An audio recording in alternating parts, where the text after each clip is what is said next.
the wood that my son Asa probably stacked. Because he's the lead chain puller at Sierra Pacific Industry Farm. It'll be his work there.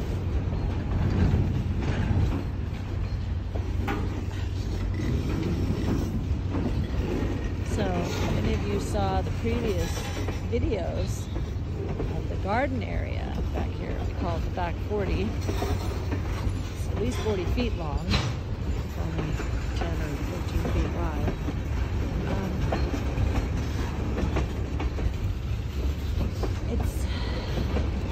It's so hot here in the summer that I didn't come out, you know, for 4 to 5 months. So anything that's growing now is growing because of the drip system, the watering system.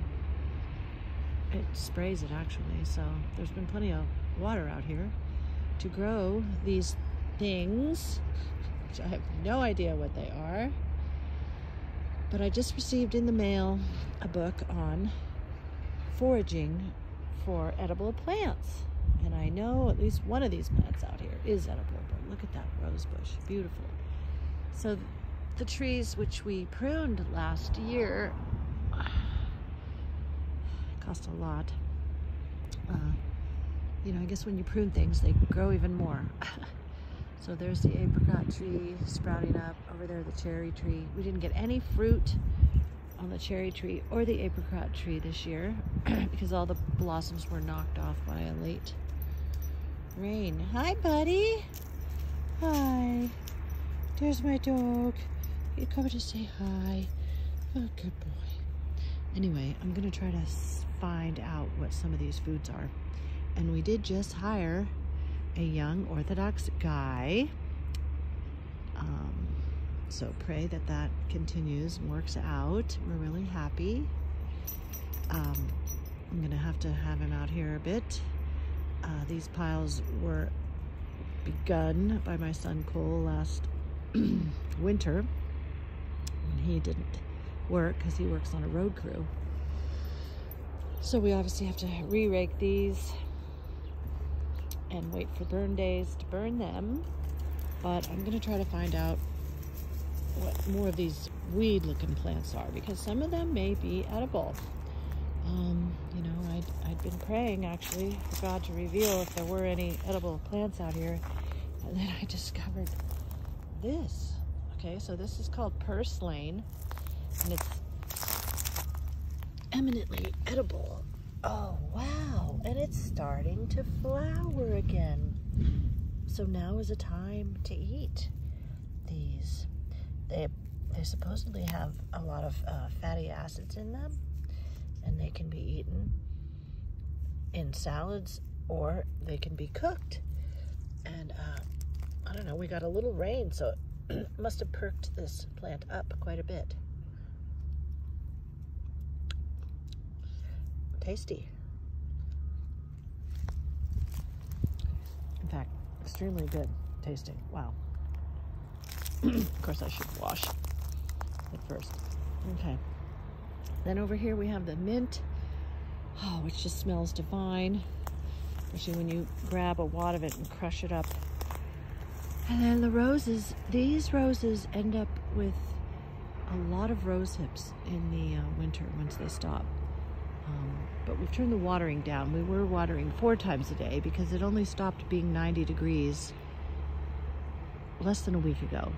Like every day, 90 degrees. Now it's only getting up to 72 degrees or so. And the olive trees are supposed to be harvested on November 15th, but we don't know what we're gonna do. There don't seem to be that many olives this year, so we might just harvest the 2 black olive mission trees and try to get people from church or local people to come and take the olives away.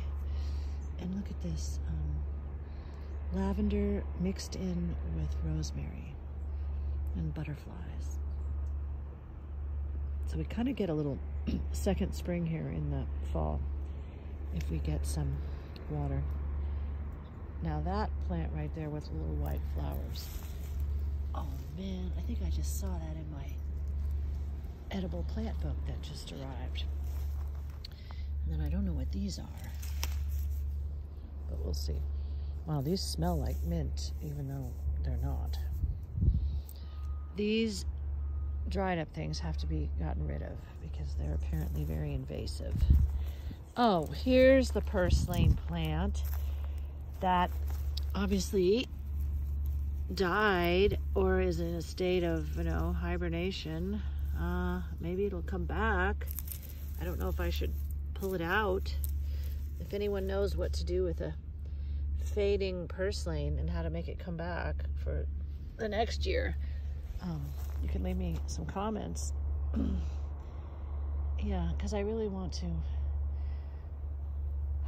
honor the Lord by making use of what we do have growing here, like this wild asparagus. These are past their eating time. We have to wait till next year. I guess we just whack them back because once they get to this stage, they're not really edible. And then I have no idea what this is. Wow, it's full of bees though. Nice, bees and bugs. Look at that. And they have these interesting tips. I don't know. I'll try to find out. But there's actually a ton of wild asparagus. You can see the bottom stalks where it really looks like asparagus that you could eat. Let's see, what else do we have? Oh, I let the kiwi tree bush come back, which is already higher than the fence. I got to get it out of the olive tree, but I let it come back after we killed it because it will provide shade for the dog eventually. Before it was growing over quite a bit, so I'm sure the bear will like that. And then we just keep going along here, but you can see if there's any more young people out there that would like to come and help. It's just crazy how nature is you know, fallen nature is just very wild, and it takes so much work just to keep this thing in any kind of decent shape. And in the heat of the summer, I mean, you'd have to come out here really early, so I just have to become more of a morning person if we're going to handle it better next year. Anyway, the pear tree has some old pears on it, which we didn't pick, and the ones we did pick didn't ripen. So I don't know. It must have to do with how hot and dry it is out here. Now, what is this? Oh my gosh. That's fascinating. And it's scratchy. Oh, anyway, at least I am so grateful that God has cooled it down. It was quite intense for 5 months of summer, literally from May 15th when our friend was here for 5 weeks till just the October 15th. It was literally punishing and grueling with the sun, so stayed inside a lot. But now it's over, as the forecast shows all 70s and even going down into the 60s. So I'm thanking the sun for traversing the southern latitudes now and angling away from us, because I think if not for that, it would still be really hot here. And there's a slight chance of rain next week, so we'll pray really hard for rain. And I will make some more videos of my travels along the train tracks, where I'll be picking up any train, what do you call them? Railroad spikes that are just laying around, to possibly use them someday in some form to make coat racks or something. So we're hoping. We've got the icon clean room completely done, and we are making icons. Right now we're filling a really large order for the place where the icon equipment came from, up in Felton. the Church of St. Lawrence and the bookstore called Awakenings there. They've ordered about 130 icons. So once we get those done, we will build up inventory, put it up on uniofofalicons.com and open up for sale.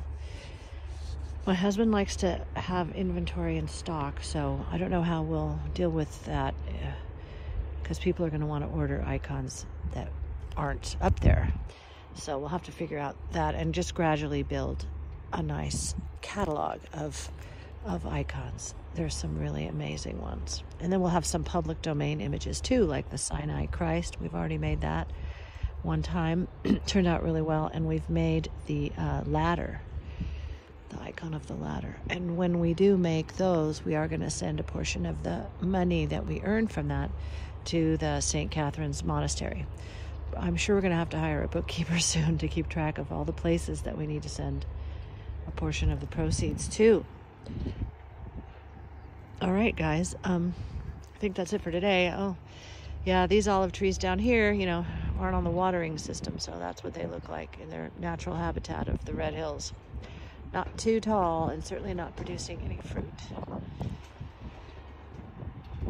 We'll see what happens with the RV park. Anyway, we've had so many blessings this year, though, so we're very grateful, especially with the Yvette Mur streaming icon of the Theotokos coming here on August 30th.